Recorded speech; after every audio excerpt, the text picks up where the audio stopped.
Imagine telling everyone you know that you won't live past your 16th birthday. Not once, not twice, but for 8 years. Your friends laugh it off. Your family assumes it's just childhood anxiety. Eventually, even you start believing maybe you were wrong. Then just 3 months after your 16th birthday, you're found murdered in the Nevada desert. This is the haunting story of Kathy Hobbs, a teenager whose lifelong fears seemed to become a terrifying reality. Kathy Hobbs was born in Oakland, California, before her family eventually settled in Reno, Nevada. From the outside, she seemed like any other young girl, but behind closed doors, life was difficult. Her parents divorced while she was still young, and not long afterward, her best friend died from heart disease. Those losses changed her. Around the age of 8, Kathy began saying something that would stay with her for years. "I'm not going to live past 16. She didn't say it once in passing. She repeated it to family, friends, classmates, almost anyone who would listen. Her mother, Vivian, later remembered Kathy crying as she said, "Mom, I don't want to get any older. I just want to stay a little girl." No one understood why she believed it so deeply. As Kathy's 16th birthday drew closer, her fear only grew stronger. She spent more and more time alone in her room, convinced she would never see that day. Then on April 20th, 1987, she woke up smiling. Walking into the kitchen, she looked at her mother and said, "Mom, I made it. I didn't think I'd live to be 16. For the first time in years, it seemed as though the nightmare was finally over. She enrolled in beauty school. She talked about opening her own salon one day. She started making plans for a future she'd never believed she'd have. But that future would last only 3 months.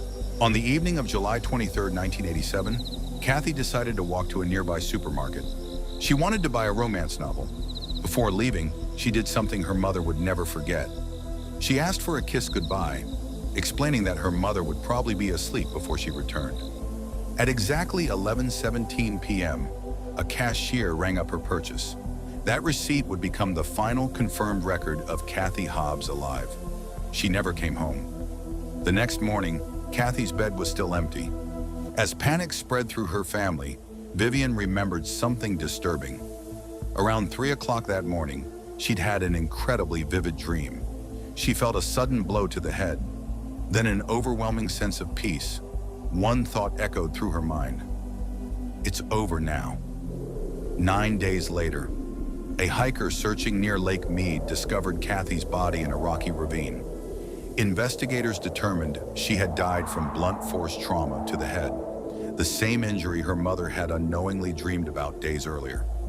Inside Kathy's bedroom, police found letters she'd written before turning 16. In them, she asked her family not to grieve too much if something happened to her. Months after the murder, police received an anonymous voicemail. The caller claimed he'd seen a teenage girl matching Kathy's description being forced into a car outside the supermarket. He remembered hearing the name Robbie. He even gave investigators a license plate number, but it led nowhere. Years later, detectives focused on serial killer Michael Lee Lockhart.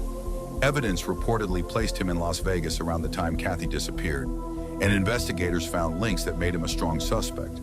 However, he was never formally tried for Kathy's murder before his execution in 1997. That means many questions surrounding Kathy's death were never answered in court. So what really happened? Was Kathy simply a deeply troubled teenager whose fears became a heartbreaking coincidence?